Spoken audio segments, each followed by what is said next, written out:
Aimes-tu Jésus? Si tu aimes Jésus, lève la main. Alléluia. C'est le Seigneur, le Sauveur de ta vie. Lève la main et donne-lui gloire par des acclamations. Pas moi, mais Jésus. Tu es en train d'acclamer Jésus ce matin. Le roi des rois, le Seigneur des seigneurs, le Dieu grand, le Dieu saint, le Dieu tout-puissant. Alléluia. Vous savez, hier, on a eu des enfants qui étaient extrêmement bien formés sur la Bible. Alléluia. Ils étaient incollables. Ils avaient une réponse à chaque question. Alléluia. Acclame ce Dieu qui agit déjà, mon frère, ma soeur, à travers des enfants. Alléluia. Il utilise le support qu'il veut pour travailler. Et tout c'est pour sa gloire. Sois béni et assieds-toi. Amen. Merci Seigneur. Donc ce matin, le titre de mon message, c'est l'humilité précède la gloire. Le sais-tu mon frère, ma soeur? L'humilité précède la gloire. Il y a des gens, lorsqu'ils s'humilient, ils pensent qu'ils sont des crottes. Loin de là, mon frère, ma soeur. L'humilité précède la gloire. Plus tu t'humilies, plus l'Éternel va t'élever. Le sais-tu? Amen. Et parfois, l'Éternel humilie les hommes, les femmes, volontairement, afin de les écraser, afin de tuer, afin d'enlever tout ce qui, dans leur cœur, n'est pas bon. Alléluia. Donc, je vais commencer par définir l'humilité. L'humilité est un état d'abaissement volontaire. Celui qui est humble, il s'abaisse volontairement. Sans le Saint-Esprit de Dieu, personne ne peut s'abaisser. C'est le Saint-Esprit de Dieu qui vient toucher ton cœur et te montrer que tu dois vivre dans l'humilité, que tu dois être humble. Celui qui est humble s'abaisse et estime les autres comme étant supérieurs à lui-même. Le sais-tu, mon frère, ma soeur? Il y a des gens, parfois, lorsqu'ils ont des postes, lorsqu'ils ont des titres, ils s'imaginent qu'ils sont plus que les autres. Ce qu'ils oublient, c'est que tout le monde passe par le même chemin. Un jour, tout le monde doit repartir et entrer en terre. Pourquoi alors, sous cette terre, t'estimer plus grand qu'un autre? Alléluia. Tu peux être ce que tu veux. Si un jour tu tombes malade, tu es à l'hôpital, il y aura des infirmières qui vont venir pour te soigner. Quand tu le veuilles ou pas, elles vont voir toutes les parties de ton corps. Et là, tu es humilié. Alléluia. Toi qui te sentais haut, toi qui te sentais fort, toi qui te sentais grand, te voilà couché sur un lit d'hôpital et les gens sont en train de te soigner. Parfois, on a besoin de l'aide des autres. Alléluia. Amen. On a besoin de l'aide des autres. Je ne sais pas si ça vous est déjà arrivé de vous retrouver seul et d'avoir besoin des autres. Alléluia. Avoir besoin des autres. Alléluia. Vous ne pouvez pas faire les choses seul. Parfois, même votre toilette, vous ne pouvez pas le faire seul. Alléluia. Quand Dieu nous met dans ces situations, c'est pour nous abaisser et pour nous faire comprendre, comme le disait ma mère dans le Seigneur une fois, nous avons besoin des uns des autres. Elle avait prêché dessus, mon frère, ma soeur. Nous passons tous par le même chemin. Donc, pourquoi s'estimer supérieur à un autre? Pourquoi s'estimer plus grand qu'un autre, mon frère, ma soeur? Alléluia. Ce matin, je réfléchissais. Je ne sais pas si certains parmi vous, vous êtes tombés, je vais déjà passer sous des tables d'opération. À un certain moment, on vous endort et on vous donne l'anesthésie. Alléluia. Vous voyez qu'à un certain moment, vous êtes encore éveillé, et puis à un certain moment, plus rien. Vous ne savez pas. Mais je me dis que pendant que tu es sous anesthésie, les médecins peuvent te faire n'importe quoi. Ils peuvent ouvrir n'importe quelle partie de votre corps. Alléluia. Ils peuvent vous faire n'importe quoi. Te voilà sous la dépendance de quelqu'un, mon frère, ma soeur. Alléluia. Te voilà sous la dépendance de quelqu'un. Quand tu te réveilles, on te dit l'opération s'est bien passée. Mais tu ne sais pas pendant le moment, entre le moment où tu t'es endormi, le moment où tu t'es réveillé, qu'est-ce qui s'est passé? Les médecins peuvent te faire n'importe quoi. Te voilà à terre. Alléluia. Tout grand que tu étais, vous savez, nous voyons, il y a des gens élevés dans la société. À un certain moment, ils tombent malades. Ils tombent entre les mains des médecins. Et là, ils sont obligés de reconnaître qu'ils ne peuvent rien. Et c'est Dieu qui peut tout. Alléluia. Quand tu es dans cet état, si Dieu ne vient pas te sauver, qui va te sauver? Tu peux te dire que tu es dans la main des hommes. Alléluia. Mais la Bible nous enseigne qu'il vaut mieux être dans la main de Dieu que de tomber sous le poids des hommes. Alléluia. David même nous l'avait dit. À un certain moment, Dieu lui avait donné le choix entre trois châtiments. Alléluia. Qu'est-ce qu'il avait dit? Vaut mieux que je tombe entre les mains de l'Éternel que de tomber entre les mains des hommes. Pourquoi? Parce que David savait que l'Éternel, c'est un Dieu de pitié. Dans sa colère, Dieu peut arrêter la colère. Si la colère de Dieu tombe sur toi, mon frère, ma soeur, à un certain moment, Dieu peut dire à l'ange d'arrêter. Alléluia. Pourquoi? Parce que tu auras changé d'attitude, tu te seras humilié. La Bible nous parle d'Akab. Alléluia. Vous connaissez le roi d'Akab? Tout roi qu'il était, Dieu avait menacé de le châtier. Et qu'est-ce que la Bible nous dit? Que Akab marchait lentement. Akab s'était mis dans l'humiliation.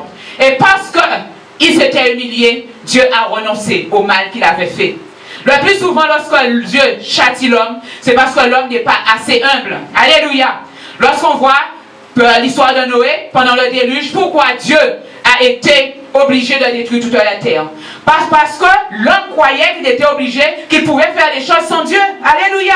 Quand on regarde l'histoire de la tour de Babel, pourquoi Dieu a été amené à disperser l'homme sur toute la terre? Parce qu'à un certain moment, l'homme est devenu orgueilleux. Alléluia. L'homme s'est dit nous allons construire une tour et que cette tour, nous allons la faire monter jusqu'aux cieux. Lorsque Dieu a vu l'orgueil dans lequel l'homme se trouvait déjà, Dieu a dit non, il faut que je les disperse. Sinon, leur cœur va devenir orgueilleux encore plus et ils vont s'égaler à moi. Et c'est comme ça que les hommes ont été dispersés sur la terre à travers cette histoire de la tour de Babel et qu'aujourd'hui nous parlons plusieurs langues. Alléluia. Plusieurs langues et plusieurs couleurs aussi. Alléluia. Ceux qui étaient dans la chaleur, ils sont devenus plus foncés. Alléluia. Mais à l'origine, ce n'était pas comme ça. Si l'homme parle plusieurs langues, c'est à cause de l'orgueil de l'homme. Alléluia. Amen. Donc on peut s'humilier de plusieurs manières. On peut s'humilier dans le jeûne. Parfois il y a des gens qui se retirent pour jeûner, comme Daniel l'avait fait. On peut s'humilier dans la prière. Alléluia. Comme Jésus le faisait aussi. La Bible nous dit que Jésus se mettait à l'écart et que Jésus allait quelque part dans un lieu désert pour connaître la voix de son Père, pour entendre ce que son Père avait à lui dire. On peut chercher aussi la face de Dieu dans l'humiliation. Il y a des gens qui viennent vers Dieu, demander des choses à Dieu, mais ils sont arrogants. J'avais entendu un serviteur de Dieu dire parfois, nous les enfants de Dieu, nous venons, nous prions. La première chose, Seigneur, donne-moi ci, donne-moi ça. On vient avec une liste. Mais on ne s'est jamais prosterné, on n'a jamais encore adoré Dieu. On ne s'est jamais encore abaissé devant Dieu. Nous sommes comme des enfants gâtés. Nous demandons, nous demandons, nous demandons. Mais nous n'avons toujours pas pensé à nous humilier devant l'Éternel Dieu, notre Créateur. Alléluia. Mon frère, ma soeur, t'abaisses-tu devant Dieu dans la prière? T'abaisses-tu devant Dieu dans la prière? T'abaisses-tu devant Dieu dans la louange? T'abaisses-tu devant Dieu dans l'adoration? T'abaisses-tu devant Dieu, mon frère, ma soeur, dans le jeûne? Alléluia! Cherches-tu la face de Dieu dans l'humilité? Ou es-tu dans l'arrogance? Parfois, les gens font des choses pour faire les gens voir. Alléluia! Que je suis le plus fort. Que je suis plus fort que toi. Que je suis supérieur que toi. Alléluia! En créole, je te jeter à terre. Alléluia! Nous sommes rien, frères et sœurs. Tout n'est que grâce. Moi, même si je me tiens devant vous ce matin, c'est par grâce, mon frère, ma soeur. Je ne mérite rien, mais tout vient de Dieu. Alléluia. Si vous êtes là ce matin, frères et sœurs, c'est pas parce que vous étiez plus méritants que les autres qui sont dans la rue. C'est parce que l'Éternel, tout simplement, t'a fait grâce. Et si l'Éternel te permet d'être là ce matin, mon frère, ma soeur, c'est pour te travailler, pour te formater, mon frère, ma soeur, et pour que tu sois à l'image que lui, il veut. Quand l'Éternel regarde chacun d'entre nous, il a un dessein pour nous, il a un projet pour nous. Et il veut que nous soyons d'une certaine manière. Tant que l'Éternel voit que nous n'avons pas atteint ce niveau d'abaissement qu'il veut, l'Éternel nous humilie. Si tu es quelqu'un d'orgueilleux, mon frère, ma soeur, attends-toi à être humilié. Vous savez, il y a des gens, lorsqu'ils sont humiliés, ils se cachent. Vous savez ça? Il y a des gens, quand ils sont humiliés, ils se cachent. Il y a des gens, quand ils sont humiliés, ils sont dans la honte, ils vont se cacher. Il y a des gens, quand ils sont humiliés, ils ne veulent pas que les gens sachent par quelle humiliation ils sont en train de passer. Alléluia. Il y a des gens qui sont même prêts à mentir pour cacher leur humiliation. Quand Dieu t'écrase, il y a des gens qui sont prêts à mentir pour dire non, c'est pas ce que je vis. Mon frère, ma soeur, lorsque tu es humilié, tu dois vivre ton humiliation fièrement. Amen. Si Dieu t'humilie, mon frère, ma soeur, c'est parce qu'il t'aime. Alléluia. Amen. Si tu vois un enfant qui veut toutes sortes de choses, mon frère, ma soeur, qu'est-ce que tu vas lui montrer? Qu'est-ce que tu vas lui enseigner? Tu vas lui enseigner que dans la vie est dure. Il y a des fois, il y aura, mais il y a des fois aussi qu'il n'y aura pas. Tu vas éduquer cet enfant de manière à ce que cet enfant soit humble, mon frère, ma soeur. L'apôtre Paul avait accepté l'humilité. Qu'est-ce qu'il a dit? Il a accepté les coups, il a accepté les fouets. Et qu'est-ce qu'il a dit aussi? Il a accepté parfois de se contenter de ce qu'il avait. Parfois, nous, hommes et femmes, on ne se contente pas de ce que nous avons. Parfois, nous voulons faire les 400 coups pour avoir quelque chose à tout prix, mon frère, ma soeur. Parfois, nous voulons demander aux hommes, mais nous ne demandons pas à Dieu. Mon frère, ma soeur, dès que tu comptes que sur les hommes pour avoir des choses, quand je dis homme, c'est homme ou femme, mon frère, ma soeur, tu es encore dans l'arrogance. Tu n'as pas encore compris, comme disait le pasteur Sandra tout à l'heure, lorsqu'elle met ses genoux à terre, il n'y a rien que le Père Céleste ne lui donne pas. Quand le Père retient parfois des choses qu'il ne veut pas te donner, c'est parce qu'il veut que tu t'humilies. Il veut que tu fléchisses les genoux devant sa face et que tu lui donnes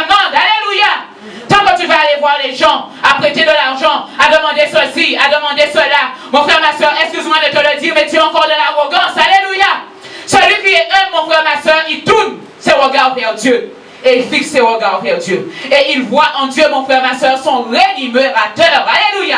La Bible nous dit que l'Éternel, il honore ceux qui le cherchent. Alléluia.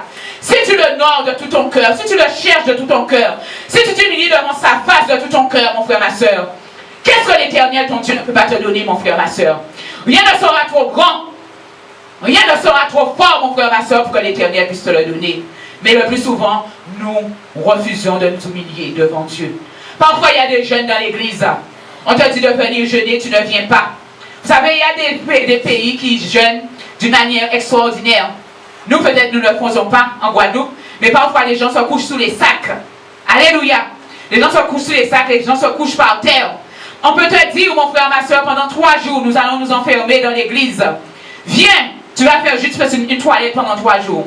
Tu vas dire, non, je préfère ma douche. Je préfère ma baignoire. Alléluia, et tu ne vas pas venir. Ce n'est pas pour t'accuser, mon frère, ma soeur, mais c'est une réalité. Ce sont des choses que nous avons déjà vécues ici. Il y a des gens, lorsqu'ils voient la condition de l'église, alléluia, mais qu'on n'a pas de douche indépendante, il y a encore des choses qui nous manquent dans l'église. Au lieu de venir aux jeunes, ils préfèrent rester chez eux. Mon frère, ma soeur, il vaut mieux venir t'humilier devant l'Éternel. Quand tu vas monter au ciel, tu ne vas pas monter avec ta douche, mon frère, ma soeur. Mais si tu viens dans la présence de Dieu et t'humilier, mon frère, ma soeur, cela te sera compté pour justice jusqu'à la fin de ta vie. Cela est inscrit dans ton livre de vie, mon frère, ma soeur. N'hésitons pas à nous humilier devant l'Éternel. Amen. Dieu peut nous donner des épreuves afin de nous humilier. Vous savez ça? Quand tu te sens trop grand, tu te sens trop fort, la main de l'Éternel peut s'abattre sur toi afin que tu t'humilies. Afin que tu t'humilies, Dieu veut t'écraser parce qu'il voit que tu es encore arrogant. Il y a des gens tellement ils sont arrogants, ils parlent aux gens n'importe comment. Ils parlent aux gens n'importe comment. Quand tu parles aux gens, tu blesses les gens. Tu parles aux gens avec colère. Tu es dans l'arrogance, mon frère, ma soeur. Pour parler à quelqu'un, es-tu obligé de le blesser? Es-tu obligé de le blesser? Ou bien quelqu'un te donne une remarque, quelqu'un te donne un conseil. Celui qui est humble, il écoute. Ne dis pas qu'il est plus petit que toi. Quelqu'un donne une direction. Nous sommes là pour travailler ensemble. Nous sommes là pour travailler les uns les autres. Dès qu'il ouvre la bouche, tu l'écrases. Où est ton humilité? Ou bien tu es irrité contre quelqu'un. Peut-être parce que tu as une position plus élevée contre cette personne que cette personne. Tu n'es pas dans l'arrogance, mon frère, ma soeur? Je pense que même nous, serviteurs de Dieu, même moi, évangéliste, je dois me considérer même inférieur à vous. Un évangéliste ne peut pas se considérer plus qu'un diacre. Amen. Si Dieu t'a mis évangéliste, c'est gloire à Dieu. Alléluia. C'est par grâce, comme dit ma mère dans le Seigneur, le pasteur Sandra. Alléluia, c'est par grâce. Mais quand un diacre donne une remarque, peut-être que c'est pas bon ce qu'elle dit. Mais peut-être que aussi c'est bon, ça peut nous faire avancer. Tu n'as pas à l'écraser. À chaque fois que cette personne ouvre la bouche, tu l'écrases. Alléluia. Tu l'écrases. Quand cette personne ouvre la bouche, tu es déjà irrité. Tu penses que cette personne n'a rien à dire, mon frère, ma soeur. Tu es encore dans l'arrogance, Dieu va encore t'écraser. Dieu va encore t'écraser. Parfois nous souffrons, nous demandons pourquoi nous souffrons. Tu souffres parce que tu es arrogant. Quand tu regardes ton passé, il y a des choses qui t'arrivent, tu te demandes pourquoi. C'est parce que tu es arrogant et l'Éternel veut écraser l'arrogance en toi, mon frère, ma soeur. L'Éternel veut écraser l'arrogance en toi. Tant que tu n'es pas encore parvenu au niveau de formatage que l'Éternel veut, mon frère, ma soeur, il va encore t'écraser. Soit tu aimes la souffrance et tu changes, soit tu aimes rester dans ton arrogance, et à ce moment-là, les choses sont encore plus dures que pour toi, mon frère, ma soeur. Amen. Donc, je disais que Dieu nous donne des épreuves pour que nous soyons humbles. L'humiliation que tu subis au travers des épreuves, c'est pour te briser. Alléluia. Si tu es humilié, c'est que l'Éternel, ton Dieu, veut te briser, mon frère, ma soeur. Même si toi, parfois, tu peux dire pourquoi ces choses m'arrivent. C'est pour te briser. L'Éternel veut te nettoyer de tout ce qui est impur en toi, mon frère, ma soeur. L'Éternel veut te débarrasser de cette arrogance qui remplit ton cœur. Alléluia. Parfois, quand les gens sont arrogants, ils sont dans la compétition. Vous le savez? Ils sont dans la compétition, l'arrogance. Quand les gens sont arrogants, ils veulent être supérieurs en tout aux gens. Alléluia. Voilà l'arrogance. Ils veulent avoir le dessus sur tout. Voilà l'arrogance, mon frère, ma soeur. Sois humble dans ce que l'Éternel te donne.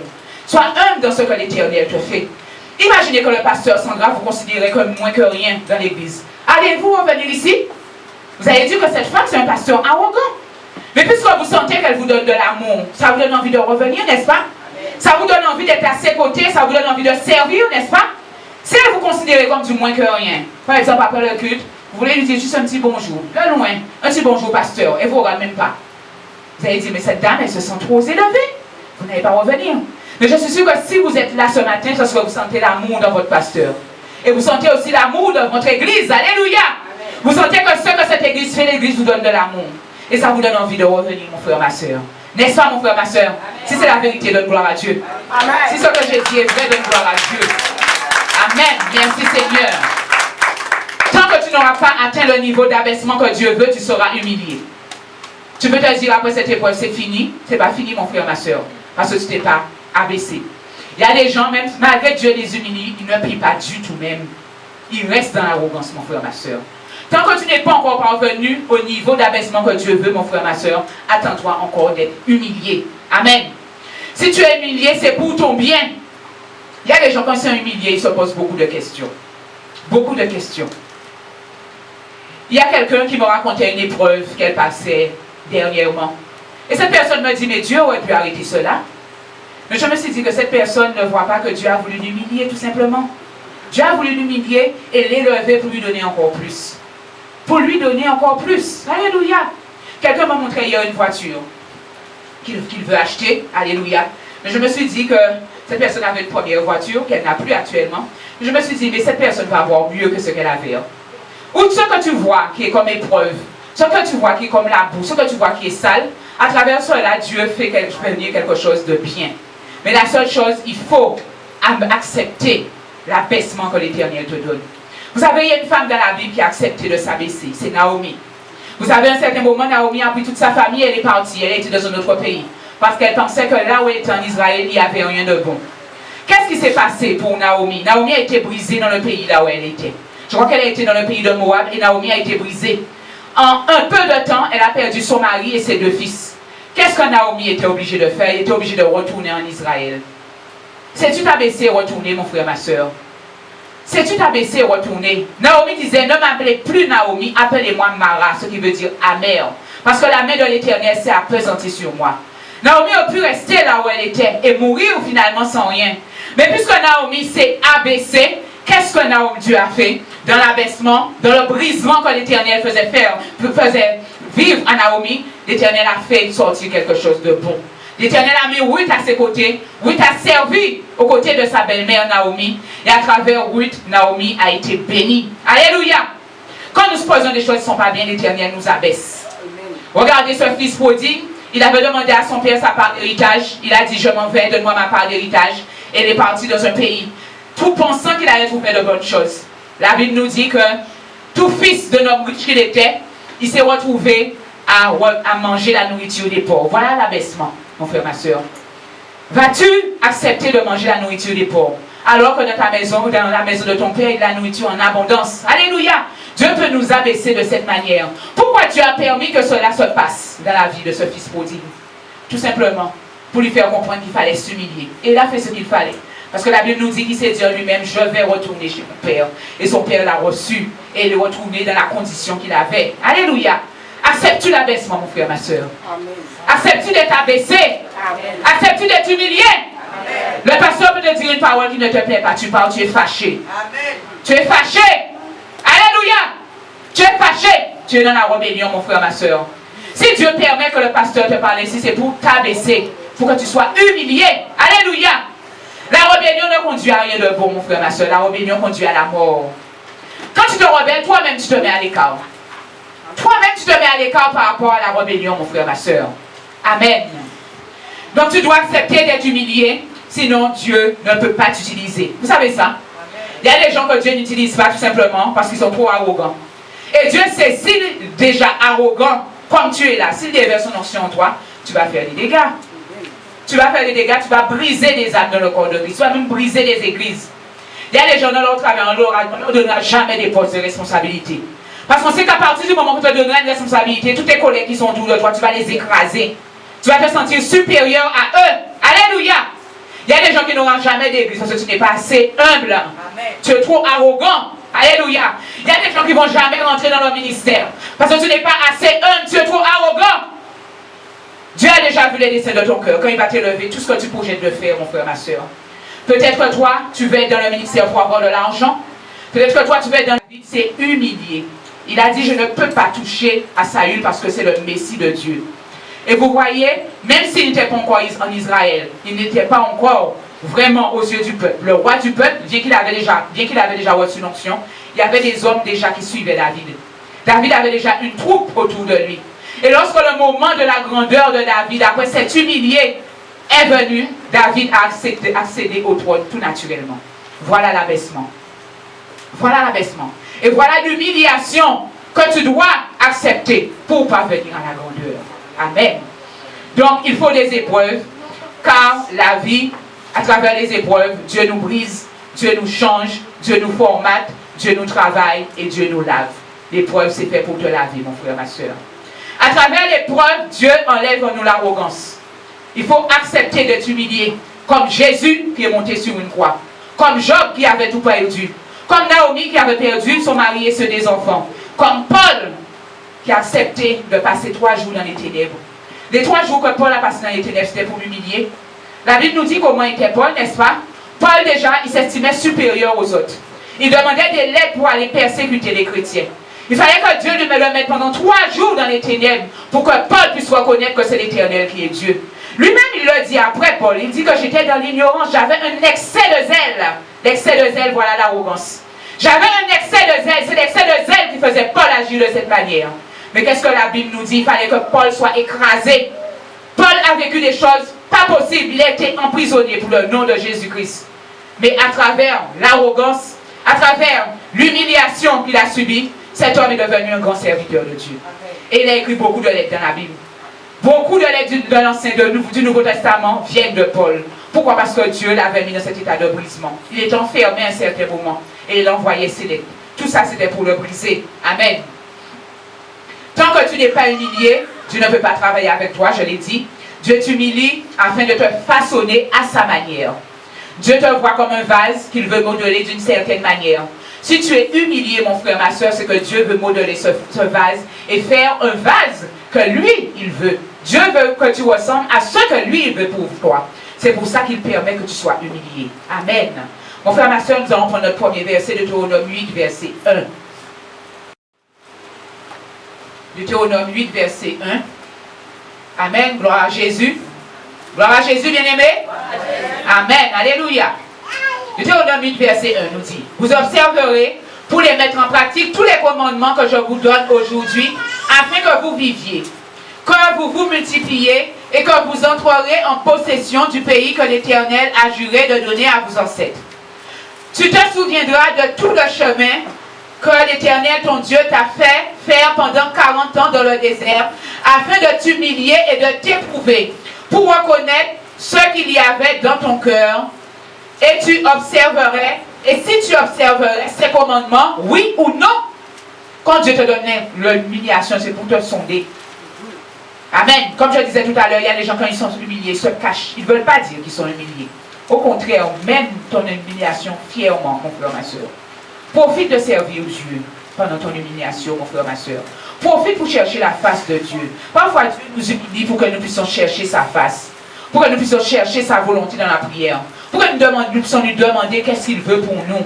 À travers l'humiliation, Dieu a quelque chose à te dire, il a à te parler. Mais est-ce que tu regardes que ton état ou bien tu cherches ce que l'Éternel a à te dire, mon frère, ma soeur? Alléluia.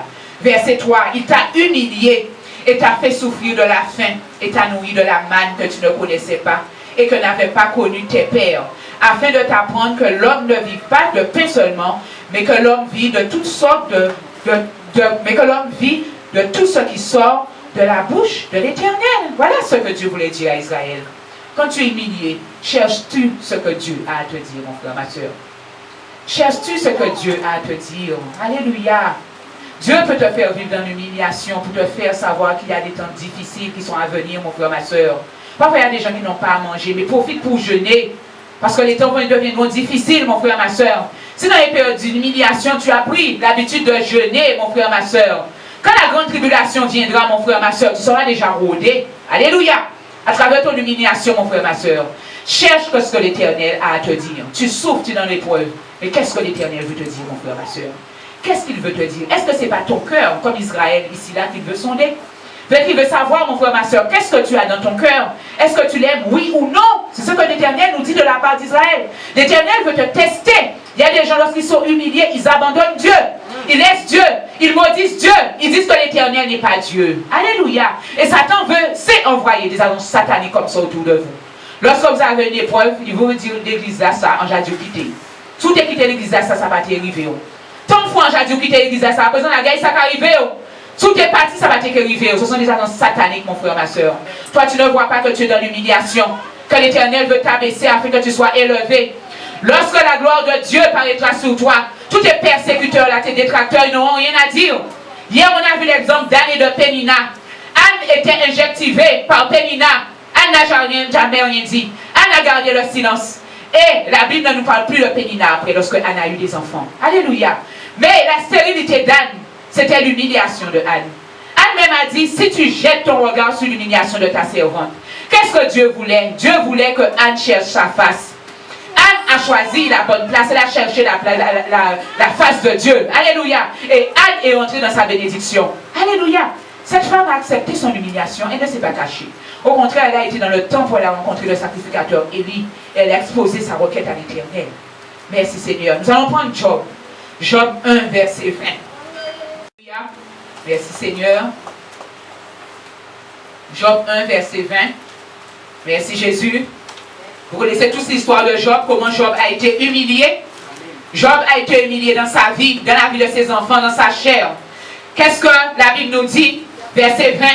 Alors Job se leva, déchira son manteau et se rasa la tête. Vous savez que c'est un signe d'humilité.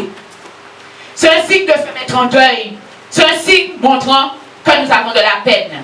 La Bible nous dit, verset 20, alors Job se leva, déchira son manteau et se rasa la tête, puis se jetant par terre, se prosterna et dit, nu je suis sorti du sein de ma mère, nu j'y retournerai. L'Éternel a donné, l'Éternel a ôté, que le nom de l'Éternel soit béni. Parfois, on vient dans la maison de l'Éternel, si on te dit, humilie-toi. Si le pasteur te dit, dis à toute l'église de se coucher par terre, le Saint-Esprit est en train de passer. Il y a ceux qui ne voudront pas le faire. Il y a ceux qui ne voudront pas le faire, parce qu'ils diront que ce sont des mascarades. Parfois, le pasteur nous faisait faire une aide d'honneur et nous disait que le Saint-Esprit est en train de passer. Il y a ceux qui n'obéissaient pas. Alléluia. Mais qu'est-ce que Dieu veut? Dieu veut tout simplement que tu t'humilies, que tu lui donnes toute la gloire. Alléluia. Tant qu'un homme est arrogant, l'Éternel va l'écraser. Alléluia. Les gens n'ont pas entendu ça, mais c'est la vérité. On va prendre Job chapitre 2, verset 9, qui nous dit, sa femme lui dit, tu demeures ferme de ton intégrité, maudit Dieu et meurs. Mais il répondit, tu parles comme une femme insensée. Quoi? Nous recevions de Dieu le bien et nous ne recevions pas aussi le mal? En tout cela, Job ne pécha point par ses lèvres. Nous tous qui sommes là, nous voulons bénédiction, nous voulons beaucoup de bonnes choses, n'est-ce pas? Qui ne veut pas de bonnes choses de Dieu ici? Tout le monde veut de bonnes choses. Mais quand Dieu nous met à l'épreuve, on ne veut pas, on refuse l'épreuve. Alléluia. On veut que le bon, mais on ne veut pas le mauvais. Jésus a eu le bon, mais Jésus a eu le mauvais. Le mauvais, il fallait qu'il passe par la croix pour que l'humanité soit sauvée. Imaginez l'humiliation de Jésus, lui qui est fils de Dieu. On te disait que la croix, c'était malédiction. Jésus s'est vu obligé, à cause de nous, à cause de toi et moi, de monter sur une croix afin que l'humanité soit sauvée, mon frère, ma soeur. Quelle humiliation! La Bible nous dit qu'il a accepté par obéissance à son Père. Celui qui s'abaisse, il obéit à la voix de Dieu. Il obéit à ce que Dieu lui demande. Alléluia! Dieu peut te dire de te retirer pendant 40 jours, de ne voir personne. Est-ce que tu vas accepter, mon frère, ma soeur? Est-ce que tu vas accepter? Alléluia! Tu vas penser que tu ne pourras plus aller sur Facebook, tu ne pourras plus voir YouTube, tu n'auras plus WhatsApp, tu n'auras plus ton téléphone, tu ne pourras pas voir tes enfants, ton mari, tes collègues. Alléluia! Vas-tu passer par ce temps d'abaissement? Vous savez, les gens qui sont passés par des temps de jeûne forts, profonds, ces gens-là, lorsqu'ils sont ressortis de ce jeûne, ils sont ressortis avec la puissance. Regardez Jésus. Jésus a passé 40 jours à jeûner dans le désert. Mais lorsqu'il est descendu, il n'était plus jamais le même. Jésus était revêtu dans la puissance et de la gloire de Dieu. Acceptons-nous ce brisement-là, mon frère, ma soeur. Acceptes-tu cela? Toutes les épreuves que tu vis, mon frère, ma soeur, ne te dis pas que c'est Satan. Satan peut frapper, oui. Mais Dieu aussi, de sa propre volonté, de sa volonté souveraine, Dieu peut te briser aussi. C'est ainsi. Tu peux faire ce que tu veux, ce que l'Éternel a décidé, il le fait. Amen. On va prendre Job 2, versets 10 à 17. Il dit, l'Éternel rétablit la situation de Job quand celui-ci eut prié pour ses amis. Et l'Éternel lui accorda le double de tout ce qu'il avait possédé. Il y a quelque chose d'important dans ce verset. Dieu voulait, malgré que Job ait été frappé par la maladie, par la mort, par toutes sortes de choses, Dieu voulait encore qu'il s'humilie en priant pour ses amis. C'est-à-dire que si Job n'avait pas prié pour ses amis, Job ne serait pas rentré dans sa bénédiction. L'Éternel nous demande de prier pour nos ennemis. T'abaisses-tu de manière à prier pour tes ennemis? Est-ce que quand quelqu'un t'a fait du mal, est-ce que tu ne gardes pas la haine dans ton cœur et quand cette personne a un problème, tu te dis que tu ne prieras pas pour cette personne? L'Éternel veut que tu t'abaisses au niveau où tu t'humilies pour les personnes qui t'ont fait du mal. Alléluia. Es-tu prêt à faire ça? Quelqu'un peut venir ici, quelqu'un qui a fait peut-être toutes sortes de choses à l'église, et elle demande la prière, mon frère, ma soeur. Tu dois t'abaisser et prier pour cette personne. Quelqu'un qui t'a fait du mal peut te faire appeler sur son lit de mort, te dit, écoute, viens urgemment, viens prier pour moi. Qu'est-ce que tu vas faire? Tu vas penser à tout le mal que cette personne t'a fait, ou tu vas t'abaisser, tu vas aller prier pour cette personne. Si tu ne vas pas, peut-être que l'Éternel avait prévu que cette personne rentre au ciel. Peut-être le fait que tu n'es pas allé, cette personne n'a pas pu confesser Christ. Et cette personne atterrit en enfer pour l'éternité, mon frère, ma soeur. Mais si tu t'abaisses et tu vas voir cette personne, mon frère, ma soeur, tu auras gagné une âme dans le ciel. La Bible nous dit qu'il y a plus de joie au ciel pour un seul pécheur qui se repent, mon frère, ma soeur. Amen. Donc la Bible nous dit, verset 11, tous ses frères et toutes ses sœurs, tous ses frères et toutes ses sœurs et toutes ses connaissances autrefois revinrent vers lui et mangèrent avec lui dans sa maison. Ils le plaignirent et le consolèrent de tous les malheurs que l'Éternel avait fait venir sur lui. Et ils lui donnèrent chacun une késita et chacun un anneau d'or. Voilà le fruit de l'abaissement. Job est maintenant élevé. Là où les gens ne le voyaient pas, là où les gens lui disaient c'est parce que tu as péché que la main de l'Éternel est sur toi. Là, ils sont en train de voir Job. Là, ils sont en train de reconnaître Job. Alléluia. La Bible nous dit, verset 12, l'Éternel bénit la dernière partie de la vie de Job, plus que la première. Il posséda 14 000 brebis, 6 000 chameaux, 100 000 paires de bœufs et 100 000 ânesses. Il eut 7 fils et 3 filles. Alléluia. On va passer au verset 15. Il ne se trouvait pas dans tout le pays d'aussi belles filles que les filles de Job. Voilà la bénédiction. Alléluia. Cet homme, il a fallu qu'il soit brisé pour avoir tout cela. Acceptes-tu, mon frère, ma soeur, d'être brisé pour avoir tout cela? Tu peux connaître la fin. Je pense que Job a pu connaître la fin. Tu peux connaître la fin dans le seul but d'être brisé. Mais c'est pas, le but n'est pas de te laisser à terre. Le but, c'est que tu sois relevé après, mon frère, ma soeur. Le crois-tu, mon frère, ma soeur, toi qui es là? Le crois-tu, mon frère, ma soeur, toi qui es là? Tu peux passer par la maladie, mais le but, c'est que tu sois brisé. Vous savez, les gens qui sont passés par des maladies fortes, par exemple, les gens qui ont été opérés, lorsque ces personnes reviennent de là et ils se rendent compte que l'Éternel a mis sa main, ces personnes-là sont changées. Vous le savez? Amen. Ces personnes-là sont changées. Toi-même, tu vas te dire, mais elle a changé. Elle n'était pas comme ça. Peut-être après, je leur ai dit, avant, je leur ai dit quelque chose, elle ne m'aurait pas écouté. Maintenant, elle est beaucoup plus attentive. Pourquoi? Parce que l'Éternel a fait passer cette personne par le feu pour que cette personne soit brisée. Quelqu'un qui est brisé n'est plus jamais le même, mon frère, ma soeur. Quelles que soient les preuves que tu vis qui te fait parvenir au brisement, lorsque tu sors de là, mon frère, ma soeur, tu n'es plus jamais le même. Tu es une autre personne. Amen. Alléluia. Donc la Bible nous dit dans Proverbe 15, verset 33, que l'humilité précède la gloire. Alléluia. Le crois-tu que l'humilité précède la gloire? Amen. Le crois-tu, mon frère, ma soeur? Si tu le crois, dis avec moi, Alléluia. Amen. Nous, Amen. Nous nous battons spirituellement pour cette église. Nous sommes d'accord? Nous faisons des prières de combat. Nous voulons que les écluses des cieux s'ouvrent sur l'église. Nous sommes d'accord? Si l'Éternel tarde à nous donner certaines choses, déjà il voit que si nous donnons l'onction trop tôt dans cette église, peut-être on n'est pas assez mûr, on n'est pas assez mature pour recevoir cette onction. Alléluia. Par contre, si nous obtenons cette onction grâce à la prière, grâce aux jeûnes, grâce à la supplication, mon frère, ma soeur, lorsque nous aurons cette onction dans notre main, on saura la conserver. Alléluia. On saura la conserver. L'Éternel nous fait passer dans cette église par ce temps de brisement. Alléluia. Par ce temps d'abaissement afin de nous élever. Alléluia. Le crois-tu, mon frère, ma soeur? Dieu nous fait passer par le brisement afin de nous élever. Toi-même, dans quelques années, tu vas dire, te souviens-tu de tout ce que nous avons vécu? Alléluia. Mais maintenant, nous sommes bien. Alléluia. Le crois-tu, mon frère, ma soeur? Amen. Les évangélistes, les diacres, tous ceux qui soutiennent vont se dire, te souviens-tu par où nous sommes passés? Mais maintenant, nous sommes bien. Alléluia. Israël est passé par ce temps de brisement, 40 ans dans le désert. Mais lorsqu'ils sont entrés en Israël, ils avaient de bonnes choses.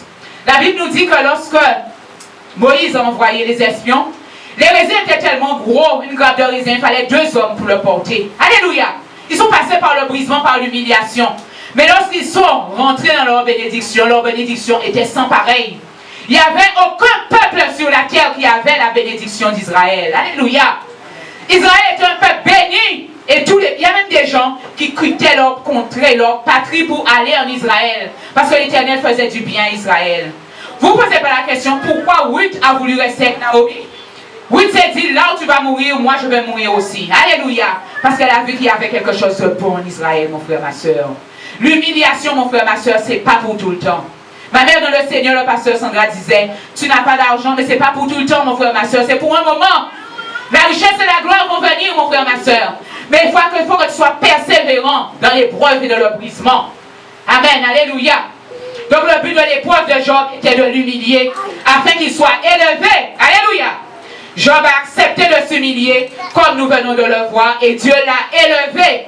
Job a été guéri de sa maladie, Dieu l'a comblé de richesses et il a eu le double de tout ce qu'il possédait. Rends gloire à Dieu pour ce qu'il a fait dans la vie de Job, mon frère, ma soeur. Le vois-tu, mon frère, ma soeur, ce que Dieu a fait dans la vie de Job, qui va faire pareil pour toi, mon frère, ma soeur. Toi qui es milieu aujourd'hui, mon frère, ma soeur, Dieu va faire au-delà de ce que tu peux imaginer. Dieu va faire au-delà de ce que toi tu peux penser, mon frère, ma soeur. Le vois-tu, mon frère, ma soeur? Le vois-tu, mon frère, ma soeur? Qui le voit ce matin? Je vois des gens pas convaincus. Des gens qui ne sont pas convaincus, mon frère, ma soeur. Des gens qui ne sont pas convaincus. Mon frère, ma soeur, je te parle d'histoire d'Abraham. On a vu Abraham hier. Le brisement d'Abraham, c'était le temps passé à attendre un enfant, mon frère, ma soeur. Alléluia. Job n'a pas eu Isaac. Pas Job. Abraham n'a pas eu Isaac. Alléluia. Le temps que tu attends, ça peut être le brisement, mon frère, ma soeur. Le temps que tu attends, ça peut être le brisement. Pourquoi Dieu ne nous donne pas certaines choses? Parce que ces choses représentent des idolâtries dans notre cœur. Tu aimes ces choses plus que Dieu. Tu espères ces choses plus que Dieu. Dieu retarde ta bénédiction jusqu'à ce que ton cœur change. Tu dois arriver à un niveau, tu dis à Dieu, ce n'est pas important. Ce qui est important pour moi, éternel, c'est toi, c'est Dieu. Alléluia. Quand l'Éternel verra que ton cœur est changé, il va demander à l'ange de venir t'emmener ta bénédiction, mon frère, ma soeur. Mais parfois, nous voulons tout de suite. Alléluia. Tout de suite. C'est comme si tu rentres dans le supermarché, tu fais le tour de tes courses, tu choisis les plus chers, les moins chers, et puis tu reviens t'asseoir dans l'église. Les gens pensent que les églises, ce sont des tiroirs caisses. Quand tu as besoin de quelque chose, tu ouvres, tu prends ce que tu as besoin, ensuite tu refermes. Et quand tu as refermé, tu as aussi oublié Dieu, mon frère, ma soeur. Si tu agis de cette manière, mon frère, ma soeur, l'Éternel te fera passer par le brisement, mon frère, ma soeur, afin que tu puisses revenir à lui. Amen. On va prendre Proverbe 22, verset 4. Proverbe Seigneur. Proverbe 22, verset 4. Alléluia. La Bible nous dit dans ce passage, la conséquence de l'humilité, de la crainte de l'Éternel, c'est la richesse, la gloire et la vie. Alléluia. Le crois-tu, mon frère, ma soeur? Amen. Alléluia. La conséquence de l'humilité, de la crainte de l'Éternel, c'est la richesse, la gloire et la vie. C'est exactement ce que Job a connu. Job a été humilié, mais il a eu la richesse, n'est-ce pas? Job a été humilié, mais il a eu la gloire. Ses parents sont venus le voir. Job a été humilié, mais il a eu la vie. Alléluia. On n'a pas du tout le passage, mais je crois que Job a vécu après son épreuve 140 ans. Alléluia. Mon frère, ma soeur, retenez ce passage. Alléluia. La conséquence de l'humilité, de la crainte de l'Éternel, c'est la richesse, la gloire et la vie. Alléluia. On te méprise aujourd'hui parce que tu n'as pas grand-chose, mon frère, ma soeur. Mais les mêmes personnes qui te méprisent aujourd'hui, demain, ils verront la gloire de Dieu dans ta vie. Alléluia. Peuple de Dieu, tu n'es pas réceptif. Tu dois dire amen, amen, amen, mon frère, ma soeur. Je dis que les mêmes qui t'ont humilié, alléluia, ils verront la gloire de Dieu dans ta vie. Alléluia. Amen. Donc, un exemple d'humilité, c'est celui de Marie. Amen. Marie, mère de Jésus. Marie a accepté d'être humiliée aux yeux des hommes. Vous savez que dans la condition de Marie, vu qu'elle se retrouvait enceinte, elle devait être lapidée, elle devait être tuée. Alléluia. Marie n'a pas pensé à ce qu'on aurait pu dire. Elle a accepté la volonté de Dieu. La Bible nous dit dans Luc 1, verset 38, elle a dit, voici la servante du Seigneur, qu'il me soit fait selon sa parole. Elle n'a pas pensé aux conséquences. Voilà l'humiliation. Parce qu'elle avait l'amour dans son cœur et elle voulait que le monde soit sauvé. Marie n'a tiré aucune gloire de ce que Dieu l'avait choisi pour porter notre Sauveur. Et vous savez, c'est où nous, parfois les hommes, nous faisons une grande erreur. Toute la gloire que nous donnons à Marie, vous savez que Marie n'a jamais voulu ça. Marie a voulu rester dans l'humilité. Toute la gloire que nous donnons à Marie, Dieu n'a jamais voulu toute cette gloire pour Marie. Alléluia. Qu'est-ce que les hommes font? Ils chantent Marie, ils lui adressent des cultes, ils lui font des messes, ils lui font toutes sortes de choses. Alléluia. Mais Dieu n'a jamais voulu ce genre de choses, mon frère, ma soeur. Marie même s'est rendue humble. Elle s'est fait humble. Alléluia. Je suis sûr que vous, si un ange vous apparaît, certains d'entre vous, vous viendrez le dire. Vous viendrez dire qu'un ange vous est apparu. Un ange a apparu à Marie. Marie ne l'a révélé à personne, même pas Joseph, son fiancé. C'est Dieu qui a révélé à Joseph son projet pour Marie. Dieu lui a dit que l'enfant vient du Saint-Esprit. Mais Marie n'a jamais rien dit à personne. Alléluia. Il y a des gens, lorsqu'ils ont l'onction, ils sont arrogants. Peut-être un petit parler en langue que l'Éternel te donne, tu deviens arrogant. Peut-être Dieu te donne le don de l'interprétation des langues. Avec ça, tu deviens arrogant, mon frère, ma soeur. Et c'est comme ça qu'il y a des dons, des gens les perdent du jour au lendemain. Pourquoi? Parce que l'Éternel voit que tu ne fais pas bon usage de ce qu'il t'a donné, mon frère, ma soeur. Alléluia. Voilà un exemple d'humilité, celui de Marie. Alléluia. Une femme humble. Alléluia. Une femme qui n'a pas cherché sa gloire. Alléluia. Mais une femme, avant toute chose, qui a cherché à servir Dieu. Alléluia. Amen. La Bible nous dit, dans Luc, verset 2, verset 19, Marie conservait toutes ces choses dans son cœur et les repassait dans son cœur. Elle n'a pas parlé, Marie. Elle a accepté tout simplement la volonté de Dieu. Accepter la volonté de Dieu, voilà un exemple d'humilité. L'Éternel peut te dire, laisse tout, va en Afrique, va prêcher l'évangile. Tu n'es pas assez homme, tu diras non, je n'y vais pas. Marie a accepté. Elle a accepté. Imaginez qu'elle aurait refusé, mon frère, ma soeur, nous sommes perdus. Et de toute manière, si tu refuses la volonté de Dieu sur ta vie, Dieu va prendre quelqu'un d'autre. Je suis persuadée que si Marie avait refusé, Dieu se serait trouvé quelqu'un d'autre. Alléluia. C'est comme ça qu'il y a des gens qui perdent la grâce. Tu ne veux pas, l'Éternel va donner à quelqu'un d'autre. Il y a d'autres qui sont dans le besoin et qui attendent. Vous savez, il y a des gens, parfois nous sommes évangélistes, diacres, nous sommes intercesseurs, nous sommes anciens. Vous savez, il y a des gens qui sont dans les églises et qui meurent d'accéder à un ministère, qui veulent accéder à un ministère. Parfois, nous avons ce ministère-là, mais nous le bafouillons. Alléluia. Nous le bafouillons, nous devenons arrogants. Alléluia. Puisqu'on t'a oué, on n'a rien à te dire. Alléluia. Tu es arrivé maintenant au même niveau que les autres. Il ne faut pas qu'on te fasse de remarques. Alléluia. Tu es rebelle. Dieu va t'écraser. Dieu va t'écraser. Alléluia. Il va t'écraser. Amen. Parce qu'il voit l'état de ton cœur. Donc Jésus nous a laissé un exemple aussi d'humilité. Déjà, en faisant venir son fils Jésus sur la terre, Dieu a choisi volontairement de l'abaisser au niveau des hommes. Alléluia. Jésus qui est un être divin. Car Jésus, en venant sur cette terre, a pris une forme humaine. Voilà un abaissement. Alléluia. Par son baptême, Jésus s'est humilié et accepté de se faire baptiser par son cousin Jean-Baptiste. Parfois, dans les églises, nous faisons le choix de la personne qui veut nous baptiser. Tu trouves que celui-là n'a pas assez d'onction, il faut que celui-là qui a plus d'onction qui te baptise. Qui est-ce qui baptise du Saint-Esprit? Ce n'est pas l'Éternel. Ce n'est pas le Seigneur. La Bible nous dit qu'à partir du moment où Jésus s'est soumis, il s'est laissé baptiser par Jean, le Saint-Esprit est tombé sur lui. Et c'est à partir de ce moment-là que son ministère public a commencé. Si Jésus ne s'était pas humilié, se laissant baptiser par un homme, serait-il rentré dans cette dimension? Alléluia. Matthieu 3, verset 13. Alléluia, la Bible nous le dit. Matthieu 3, verset 13. Matthieu 3, 13. Matthieu 3, 13. Alors Jésus vient de la Galilée au Jourdain vers Jean pour être baptisé par lui. Mais Jean s'y opposait en disant, c'est moi qui ai besoin d'être baptisé par toi. Et c'est toi qui viens à moi? Jésus lui répondit, laisse faire maintenant, car il est convenable que nous accomplissions ainsi toute justice. Alors Jean le laissa faire. Aussitôt baptisé, Jésus sortit de l'eau et voici les cieux s'ouvrirent. Il vit l'Esprit de Dieu descendre comme une colombe sur lui. Et voici qu'une voix fit entendre des cieux ces paroles. Celui-ci est mon fils bien-aimé. En lui, j'ai mis toute mon affection. Alléluia. L'Éternel te dit que cette personne ne sait pas peut-être bien parler. Tu sais qu'elle ne sait pas bien parler. Mais l'Éternel te dit aujourd'hui, c'est elle qui prêche. Est-ce que tu seras assez humble pour faire cette personne prêcher en te disant que le Saint-Esprit va agir, ou bien tu vas dire, elle ne sait pas parler. Alléluia. Jérémie était humble. Il a dit à l'Éternel, je ne suis qu'un enfant. Et vu qu'il était humble, l'Éternel lui a dit, ne dis pas que tu n'es qu'un enfant. Moi-même, je mettrai mes paroles sur ta bouche pour que tu puisses aller l'annoncer au peuple. Alléluia. Mon frère, ma soeur, l'Éternel peut choisir d'utiliser qui il veut. Si l'Éternel prend un petit enfant là, vous voyez parfois sur les réseaux sociaux comment un enfant l'Éternel l'utilise. Si un enfant vient te donner une révélation, Ma mère dans le Seigneur, le pasteur Sandra, avait dit qu'il y avait une petite fille qui lui avait apporté les couleurs de son mariage. Elle aurait pu dire, enfant, sors de là. Elle a accepté. Elle a vu que le Saint-Esprit lui parlait à travers cet enfant. Elle a accepté les couleurs. Elle a eu un très beau mariage. Un très beau mariage parce qu'elle s'est soumise. Elle n'a pas vu que c'était un enfant qui venait lui parler. Mais elle a vu que cet enfant était envoyé par le Saint-Esprit. Amen. Mon frère, ma soeur, si tu ne t'humilies pas, si tu n'es pas en esprit, tu vas passer à côté des choses. Les choses que l'Éternel veut pour toi, tu vas passer à côté, mon frère, ma soeur. Tu auras du regret après. Alléluia. Donc je disais, après s'être laissé baptiser par Jean, Jésus est rentré dans son ministère. Tout ça parce que Jésus s'est humilié. Amen. Là où les pharisiens, qui étaient aussi des prédicateurs de l'évangile, ne se mélangeaient pas avec le peuple, Jésus se mettait au niveau du peuple. Alléluia. Un serviteur de Dieu doit se mettre au niveau du peuple.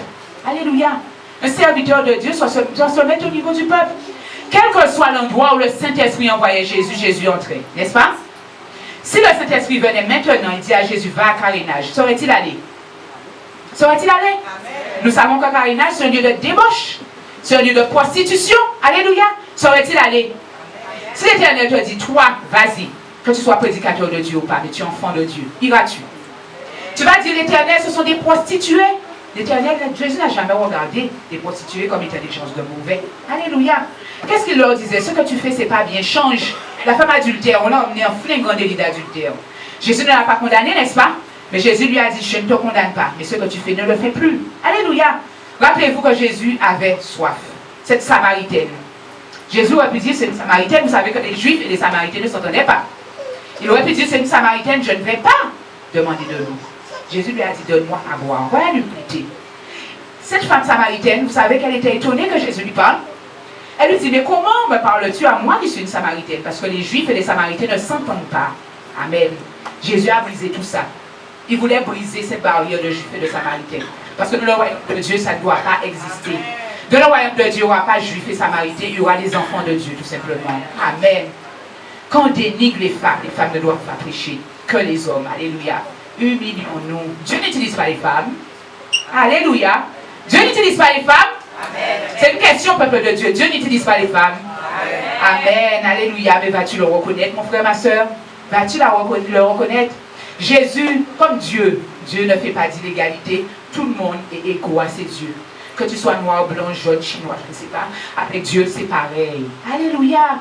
Dieu nous donne une forme. On peut venir sur la terre sous forme d'homme, sous forme de femme. Mais la Bible vous dit qu'il n'y a ni homme ni femme. Alléluia. Il n'y a ni homme ni femme parce que tous les hommes sont égaux devant Dieu. Merci Seigneur. Donc je disais que les pharisiens ne se mélangeaient pas au peuple. Alléluia. Mais Jésus, lui, se mélangeait au peuple. Vous savez que les pharisiens critiquaient Jésus parce que Jésus s'abaissait au niveau du peuple. Parfois, même en pensée, il péchait. Parce qu'il disait que si cet homme avait l'Esprit de Dieu, il aurait su que cette personne, c'est une prostituée, c'est un collecteur d'impôts, c'est un pécheur, c'est ça. Jésus ne regardait pas ça. Ce qu'il voyait Jésus, c'est que tout pécheur que tu étais, lui, son objectif, c'était de te sauver. C'est ça notre objectif dans l'Église, de sauver les âmes. Ce n'est pas de détruire les âmes, c'est de les sauver. Parfois, nous tuons les âmes par notre comportement, mon frère, ma soeur. Quand une âme revient à la repentance, mon frère, ma soeur, tu peux l'apprendre et lui dire de revenir dans les voies de l'Éternel. Et si une âme s'écarte, mon frère, ma soeur, ton devoir, c'est d'aller la chercher, de lui dire, reviens. Si cette âme ne t'écoute pas, son sang est dans ses mains. Mais toi, au moins, tes mains sont lavées, mon frère, ma soeur. Jésus, s'il avait rejeté Zachée, alléluia, Zachée serait revenu à la repentance? C'est une question. Peuple de Dieu. Non. Jésus n'a pas regardé que c'était Zachée, collecteur d'impôts. Vous savez que les collecteurs d'impôts étaient mal vus parce que c'était voleurs. Ils demandaient plus ce qu'il fallait. Alléluia. Il n'a pas regardé ça. Il a dit, Zachée, là, dans ton arbre, tu es petit, tu es monté. Alléluia.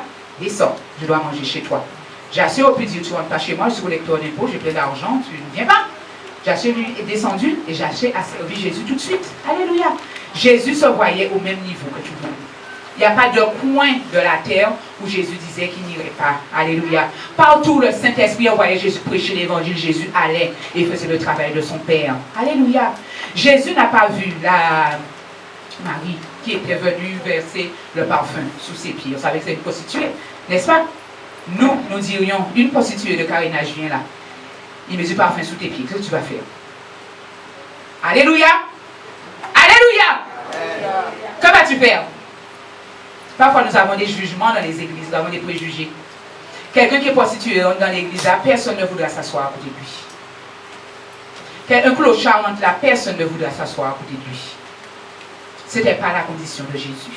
Jésus s'abaissait au niveau de tous les hommes. Tout ce qu'il voulait, c'est que ton âme soit sauvée et que tu parviennes au salut. Alléluia. Cette femme a emmené le parfum pour que les pieds de Jésus soient parfumés. Jésus était en esprit. Jésus a dit, vous voyez que cet argent, elle aurait pu le prendre et le donner aux pauvres. Mais elle m'embaume déjà. Parce que Jésus savait que la fin était proche. Il fallait qu'il monte à la croix.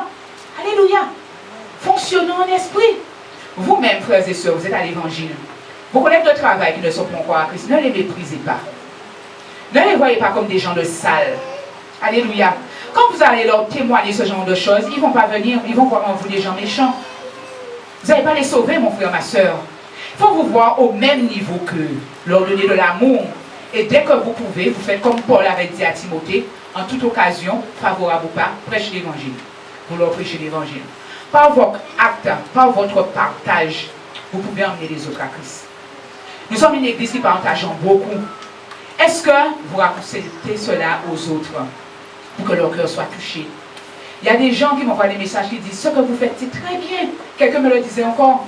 Il y a des gens, j'ai invité à faire des gens qui ne peuvent pas venir. Ils m'ont dit salutations. Envoie mes salutations, pasteur Sandra. Et dites-lui ce que vous faites, c'est très bien.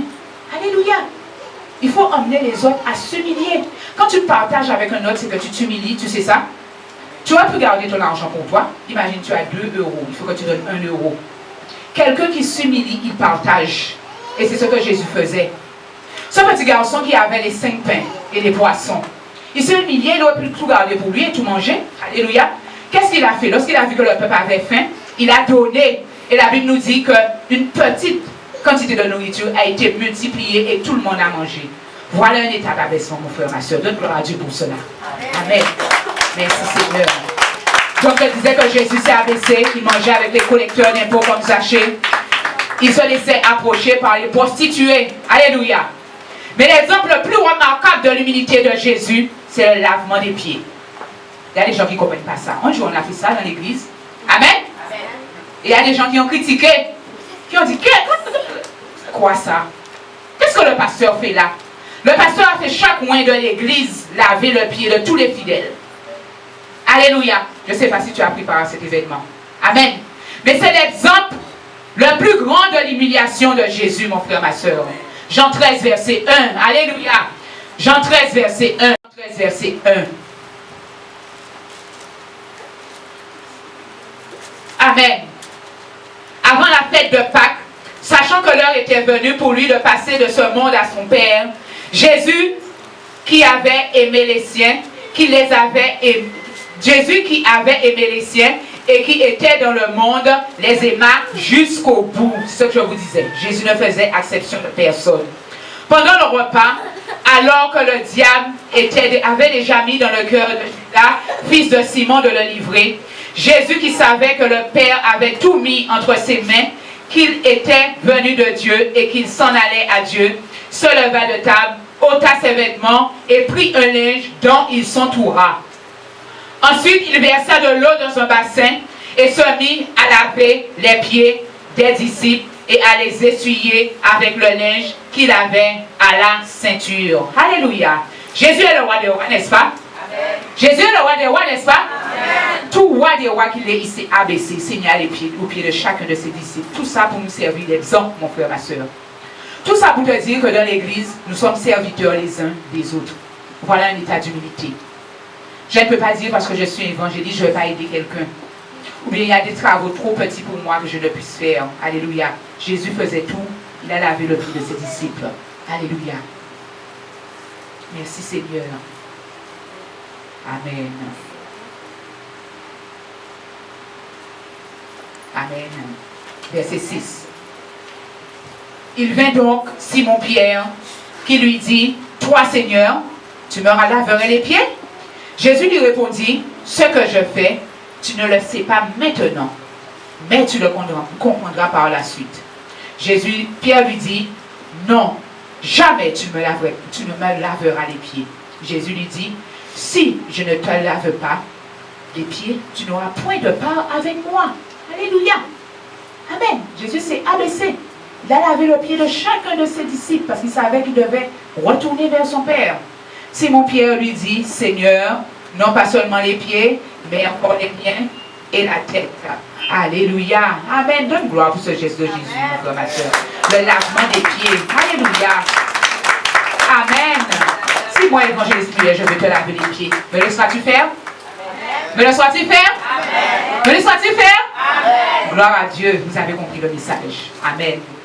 Donc tout ça pour dire que nous, prédicateurs de l'évangile, nous ne devons pas nous enorgueillir de la grâce que Dieu nous fait de prêcher l'évangile. Vous le savez? Nous devons au contraire nous estimer comme inférieurs aux autres.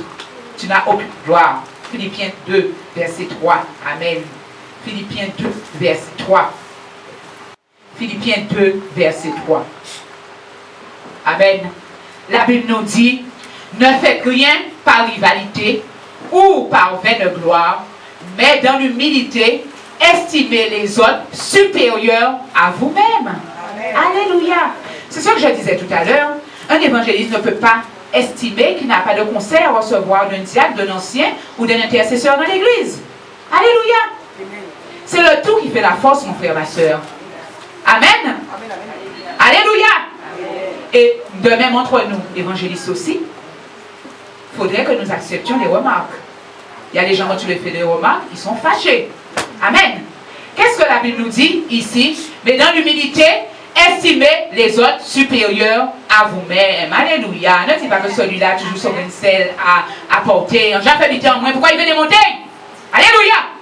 La remarque qu'il te fait, mon frère, ma soeur, peut te faire grandir et avancer. Amen. Alléluia. Alléluia. Amen. Un serviteur de Dieu doit être humble et comprendre que s'il prêche l'évangile, c'est uniquement par grâce et non parce qu'il est plus méritant que les autres. La grâce de Dieu est tombée sur toi tout simplement. Dès le sein de ta mère, l'Éternel t'avait déjà choisi. C'est tout, mon frère, ma soeur. Amen. Écoutons la recommandation de Jésus. Vous savez, quelqu'un qui accepte, qui refuse de s'abaisser, je le redis encore, il sera humilié. Et Jésus nous donne la tactique pour ne pas être humilié. Luc 14, verset 7. Et va leur montrer comment faire. Luc 14, verset 7. Luc 14, verset 7. Amen.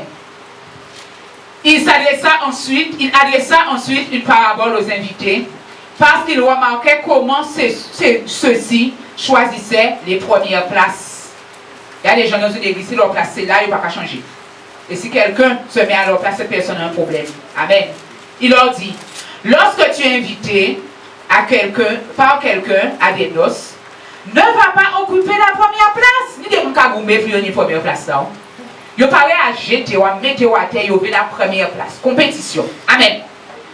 Lorsque tu es invité par quelqu'un à des noces, ne va pas occuper la première place, de peur qu'une personne plus considérée que toi n'ait été invitée. Tu n'as pas la liste des invités, n'est-ce pas? Tu ne sais pas qui est invité. Imagine que le président de la République doit venir et où tu es assis, c'est où on avait prévu de le mettre. On va te dire, dégage. Alléluia. Verset 9. Et que celui qui vous a invité, l'un et l'autre, ne viennent à te dire, cède-lui la place. Tu aurais alors la honte d'aller occuper la dernière place. Par contre, Jésus donne la tactique. Mais, lorsque tu es invité, va te mettre à la dernière place afin qu'au moment où viendra celui qui t'a invité, il te dise, mon ami, monte plus haut. Alors ce sera pour toi un honneur devant tous ceux qui seront à table avec toi. Donne gloire à Dieu pour cela. Jésus t'a donné la tactique. Considère-toi inférieur. Lui t'a invité, il sait que tu as une place d'honneur, mais tu te mets derrière. Il te dit monte. Et à ce moment-là, tu te mets devant toute l'assemblée et tu avances. Donc, tant que Dieu ne t'a pas humilié, il ne peut pas t'utiliser comme il le voudrait. Pourquoi? Parce qu'il y a encore l'impureté en toi. Et si Dieu te fait passer par le brisement, c'est parce qu'il t'aime, je l'ai déjà dit. Amen. Es-tu d'accord, peuple de Dieu? Amen. On n'aime pas le brisement, hein? Mais si Dieu te brise, c'est qu'il t'aime, mon frère, ma soeur. Dieu peut te faire tomber dans un état d'abaissement, mon frère, ma soeur. C'est pour te briser, mon frère, ma soeur. C'est pour que tu sois élevé, mon frère, ma soeur. Quand tu vas revenir, tu ne seras plus jamais pareil. L'Éternel t'aura déjà formaté, mon frère, ma soeur. Alléluia. Amen. Amen. Proverbe 29, verset 23. Proverbe 29, verset 23. Amen. Je l'ai déjà lu, je crois. Amen. Je l'ai lu déjà. Donc, c'est pas grave. On va passer à Matthieu 15, verset 21. Je vais le lire. Ce que je vous disais. Mais celui qui est humble d'esprit obtient la gloire. Alléluia. Ne te dis pas que tu es là avec des gens. Vous savez, il y a quelqu'un qui est très humble dans cette église, c'est la sœur Gina. Je la vois nettoyer partout, elle ne dit rien. Alléluia. Mais voilà un exemple d'humilité. Cette femme, Dieu va l'élever, n'est-ce pas? Amen. Dieu va l'élever, n'est-ce pas? Amen. Même les toilettes où on s'assied, elle prend ses mains, elle le lave. Alléluia. Cette femme va l'élever, Dieu va l'élever. Alléluia. Pourquoi, ma soeur, ce que je vais te dire, faut que tu nettoies l'église. Mais peut-être que Dieu n'a pas prévu que tu nettoies l'église toute ta vie. Hein? Vous savez, j'étais diaconesse, je nettoyais les églises aussi. J'étais diaconesse, je nettoyais les églises. Quand Dieu voit que tu accomplis ton ministère bien, il va t'élever. Mais tu dois passer par cette phase d'humiliation. Parfois, Dieu peut te dire au pasteur, celle-là, c'est un pasteur, alléluia. Mais le pasteur veut voir si tu veux t'humilier. Il va te dire, tu vas venir nettoyer les toilettes. Vas-tu le faire? Quand il est en évangéliste, ça passe la radio, mais fais alors. Non, ma soeur. Une fois que tu auras nettoyé les toilettes, le pasteur, Dieu va dire au pasteur, maintenant tu peux la rendre. Amen. Donne gloire à Dieu pour ça. Alléluia. Alléluia. Merci Seigneur. Alléluia. Matthieu 15, verset 21. Matthieu 15, 21. Matthieu 15, 21. Matthieu 15, 21.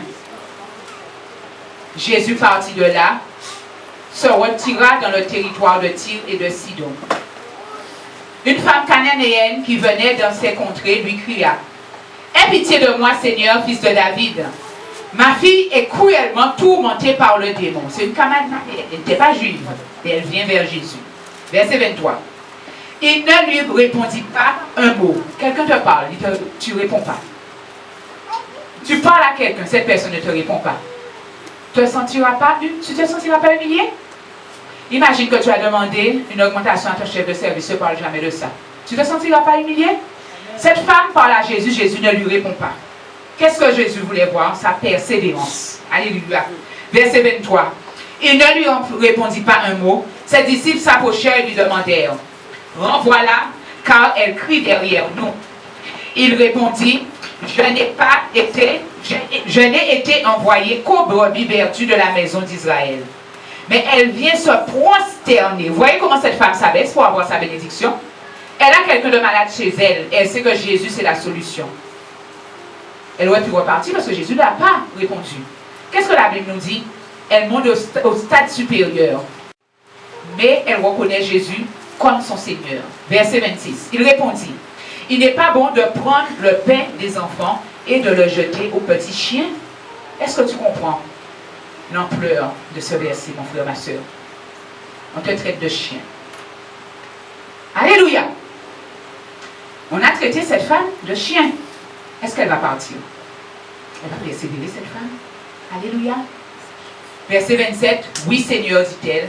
Pourtant, les petits chiens mangent des miettes qui tombent de la table de leur maître. Vous voyez comment elle savait, cette femme? Elle est en bas et elle mange les miettes. Ce qu'elle veut dire à Jésus, oui, je ne suis pas juive. Oui, je suis cananéenne.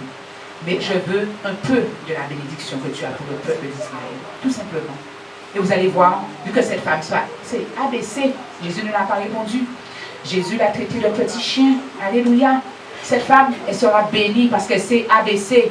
Jésus lui dit, verset 28, alors Jésus lui dit, ô femme, ta foi est grande, qu'il te soit fait comme tu le veux. Et à l'heure même, sa fille fut guérie, mon frère, ma soeur. Voilà la gloire de Dieu quand tu t'abaisses, mon frère, ma soeur. Amen. Voilà la gloire de Dieu quand tu t'abaisses. Elle aurait pu partir et sa fille mourir. Mais vu qu'elle s'est abaissée, Dieu l'a relevée. Amen. Amen, amen, amen, amen. Amen, amen, amen. Amen, amen, amen, amen. Tu sais, lorsque quelqu'un est arrogant, là je parle de trois choses. Lorsque quelqu'un est arrogant, le fait de ne pas répondre à cette personne, vous savez que c'est une forme d'humiliation, c'est d'humilier cette personne. Amen. Amen, alléluia. Amen. Quand tu ne réponds pas, toi-même, tu restes humble. Parce que ce que la personne veut, c'est que vous deviez œil pour œil, dent pour dent. Et quelqu'un est le dernier mot. Mais le fait de rester dans le silence, imagine que ton mari t'injective tout le temps. Ça ne vous arrive pas, vous femmes de l'église, de ne pas répondre. Amen. Et la personne se sent humiliée. Et vous êtes élevé. Parce qu'elle va se dire, ah, ma femme a une sagesse. Depuis qu'elle va dans cette église, elle a drôlement changé. Alléluia. Toi, tu t'élèves de la gloire. Et ton mari, lui, il est humilié, mon frère, ma soeur. Regardez Jésus devant ses persécuteurs, il n'a rien dit. Anne devant Pénina n'a rien dit. Alléluia. Ce que tu dois savoir, mon frère, ma soeur, c'est que l'orgueil tue l'homme. Alléluia. Quelqu'un qui est orgueilleux, il parviendra à la mort. Amen. Mort physique, mais mort aussi spirituelle. Pourquoi? Parce que Dieu veut bien faire quelque chose avec toi, mais toi-même, tu fais blocage. Tu fais obscur. Tu fais blocage par rapport à ce que Dieu veut faire avec toi, mon frère, ma soeur. Alléluia. Et vous savez, quand Dieu veut réellement utiliser quelqu'un, il va t'humilier pour que tu puisses reconnaître que c'est lui qui est Dieu. Il va t'humilier. Il va utiliser les moyens qu'il veut. Mais il va t'humilier afin que tu reconnaisses que c'est lui qui est Dieu. Daniel 4, verset 6. Amen. C'est le dernier verset. Daniel 4, verset 6. Daniel 4, verset 6.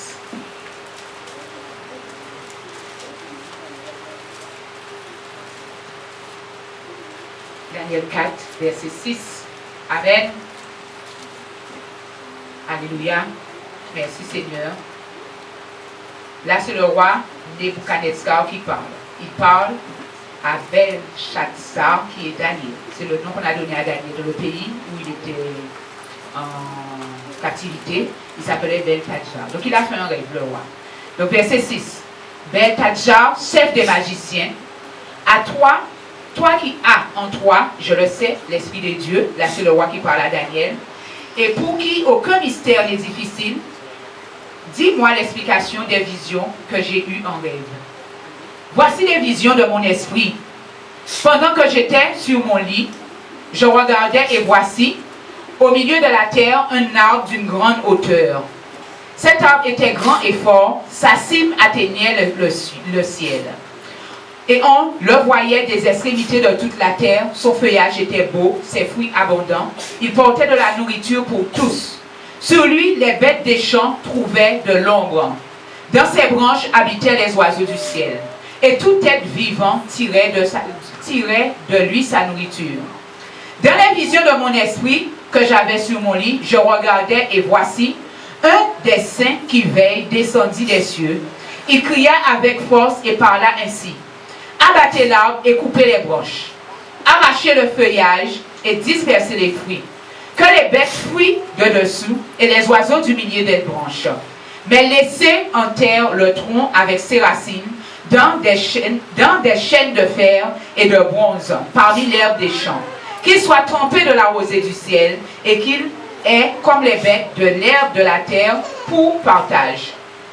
Son cœur d'homme sera changé et un cœur de bête lui sera donné.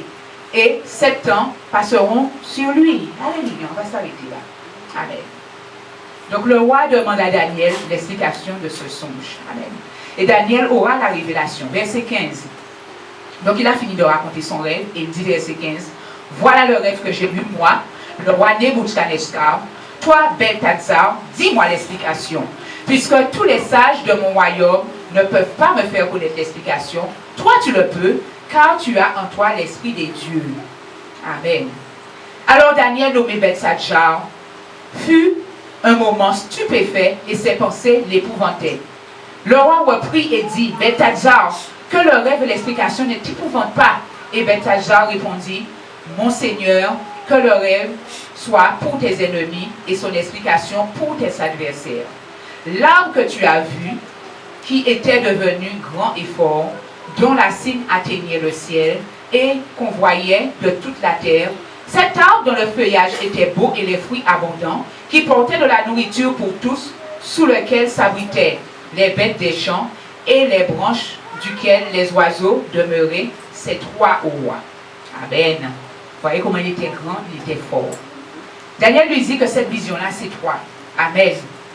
Tu es devenu grand et puissant, dont la grandeur s'est accrue au point d'atteindre le ciel et dont la domination s'étend jusqu'aux extrémités de la terre.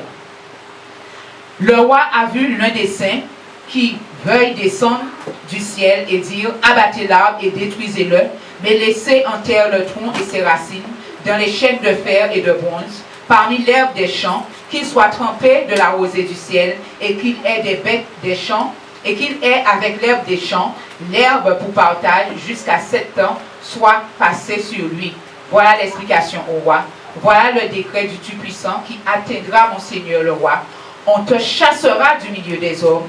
Tu auras ta demeure parmi les bêtes des champs, et l'on te donnera, comme au bœuf, de l'herbe à manger, et tu seras trempé dans la rosée du ciel, et 7 ans passeront sur toi, jusqu'à ce que tu reconnaisses que le Dieu très haut domine sur toute royauté humaine, et qu'il la donne à qui lui plaît. Amen. Dieu voulait briser cet homme. Alléluia. Dieu voulait le briser. Merci Seigneur. On nous dit verset 25. Tout cela s'accomplit sur le roi Nebuchadnezzar. À partir du moment où Daniel lui a donné la vision, les choses vont tomber sur lui. Amen. Alléluia. On nous dit verset 26. Au bout de 12 mois, comme il se promenait dans le palais royal de Babylone, vous allez voir son arrogance, ce qu'il dit. Le roi prit la parole et dit, n'est-ce pas ici Babylone la grande, que j'ai bâtie comme résidence royale, par la puissance de ma force et pour l'honneur de ma gloire. Alléluia. Même un roi doit s'humilier devant Dieu. Amen. Qu'est-ce qu'il disait? C'est moi qui ai fait. Alors que l'Éternel disait plus haut, alléluia, afin que tu reconnaisses que le Dieu très haut domine sur toute royauté humaine et qu'il la donne à qui lui plaît. Ce que les rois de la terre oublient, c'est qu'ils doivent diriger avec le Saint-Esprit. Ils doivent toujours mettre Dieu devant dans tout ce qu'ils font. Quand quelqu'un a la supériorité sur les nations, il se croit tout permis. Alléluia. Alors que c'est Dieu qui est à l'initiative de toutes choses. Qu'est-ce que Dieu voulait faire comprendre à Nebuchadnezzar? Tu es roi. Si tu es roi, déjà c'est moi qui t'ai placé. Et toute chose vient de moi. Dieu voulait faire Nebuchadnezzar plier dans son orgueil, plier devant Dieu. Et vous savez, parfois, Dieu peut atteindre l'extrême pour nous faire plier. Qu'est-ce que Dieu va faire? Dieu va le faire venir à l'état d'animal. Amen. Alléluia. Donc on nous dit verset 26, au bout de 12 mois, comme il se promenait dans le palais royal de Babylone, le roi, donc j'avais déjà lu ça, amen, verset 28, la parole était encore dans la bouche du roi, qu'une voix descendue du ciel, c'est à toi que l'on parle, roi Nebuchadnezzar, ta royauté s'est retirée de toi. On te chassera au milieu des hommes, tu auras ta demeure avec les bêtes des champs, et on te donnera comme au bœuf de l'herbe à manger. Et 7 ans passeront jusqu'à ce que tu reconnaisses que le Très-Haut domine sur toute royauté humaine et qu'il la donne à qui lui plaît. Au même instant, la parole s'accomplit sur Nebuchadnezzar. Il fut chassé du milieu des hommes. Il mangea de l'herbe comme les bœufs. Son corps fut trempé dans la rosée du ciel jusqu'à ce que ses cheveux poussent comme les plumes des ailes et ses ongles comme ceux des oiseaux. Après un temps marqué, moi, Nebuchadnezzar, je levai les yeux vers le ciel et la raison me revint. J'ai béni le Très-Haut, j'ai loué et glorifié celui qui vit éternellement, celui dont la domination est une domination éternelle et dont le règne subsiste de génération en génération. Puisque Dieu l'avait frappé durement, il était obligé de reconnaître que c'est l'Éternel qui est Dieu. Alléluia. Merci. Verset 32.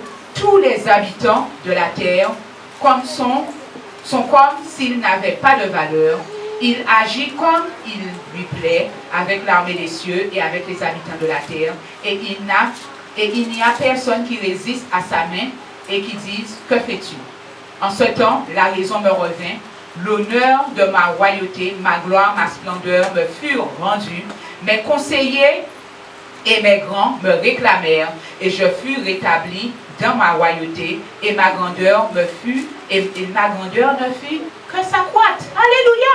Il fallait qu'il soit abaissé à ce niveau-là pour reconnaître que c'est l'Éternel qui est Dieu. Amen. L'Éternel utilise le moyen qu'il veut pour abaisser l'homme.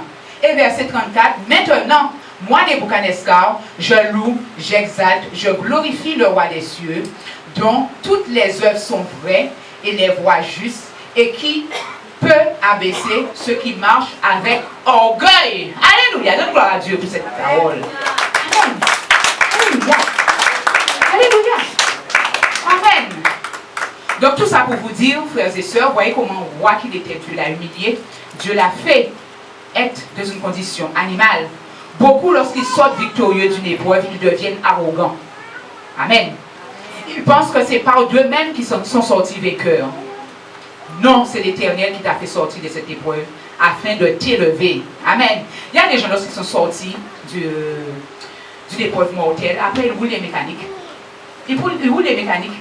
Pourquoi quand je vois ça, je me dis, si tu retournes encore, ceux que tu méprises là, ceux qui vont te ramasser, qu'est-ce que tu vas dire? Peut-être que ceux qui vont appeler les pompiers, ils vont appeler le SAMU, qu'est-ce que tu vas dire? Amen. Tu veux dire que c'est toi qui as fait, c'est pas toi qui as fait, c'est l'Éternel qui a fait. C'est l'Éternel qui t'a sauvé. Amen. Dieu peut tout arrêter, mais s'il permet l'épreuve dans ta vie, c'est afin de t'écraser. Alléluia. Quelqu'un me disait, pourquoi Dieu a permis telle chose? Dieu peut tout arrêter. Mais si Dieu a permis que cela se fasse, c'est pour t'écraser. L'épreuve humilie l'homme et le sanctifie. Amen. Alléluia. Lorsqu'on est chrétien, on pense qu'on ne doit pas passer par des moments difficiles. C'est faux. Dieu le permet l'épreuve pour nous purifier et nous sanctifier. En guise de conclusion, je te dirai, frères et sœurs, Dieu ne nous donne aucune épreuve qui soit au-delà de nos forces. Si Dieu te donne une épreuve, c'est qu'il sait que tu peux la porter. Deuxième chose, tout concourt au bien de ceux qui aiment Dieu. Alléluia. L'épreuve est faite pour te purifier et pour te laver, mon frère, ma soeur. Troisième chose, même la mort peut être une victoire. Le sais-tu? Même la mort peut être une victoire, mon frère, ma soeur. Lazare est mort. A-t-il eu la victoire? A-t-il eu la victoire? Amen. Alléluia. Quatrième chose, tu dois accepter d'être humilié afin d'être élevé. Alléluia. Amen. Donc tu dois accepter l'humiliation fièrement. Le Seigneur permet des épreuves pour que nous soyons humbles. Car si nous ne sommes pas humbles, il ne peut pas nous utiliser comme il le veut. As-tu compris cela? Est-ce que tu as compris cela? Alléluia. Ton épreuve, c'est pour ta gloire. Ton épreuve, c'est pour ta gloire. Je ne sais pas qu'est-ce que tu vis, mon frère, ma soeur. Mais ton épreuve, c'est pour ta gloire, pour te relever, pour que tu puisses témoigner, mon frère, ma soeur. Ne vois pas ça comme une tâche. Mais dis que l'Éternel a posé des regards sur toi. Église, donne gloire à Dieu pour ce message. Donne gloire aussi pour ce message. Alléluia. Maintenant, tu vas te mettre debout, mon frère, ma soeur.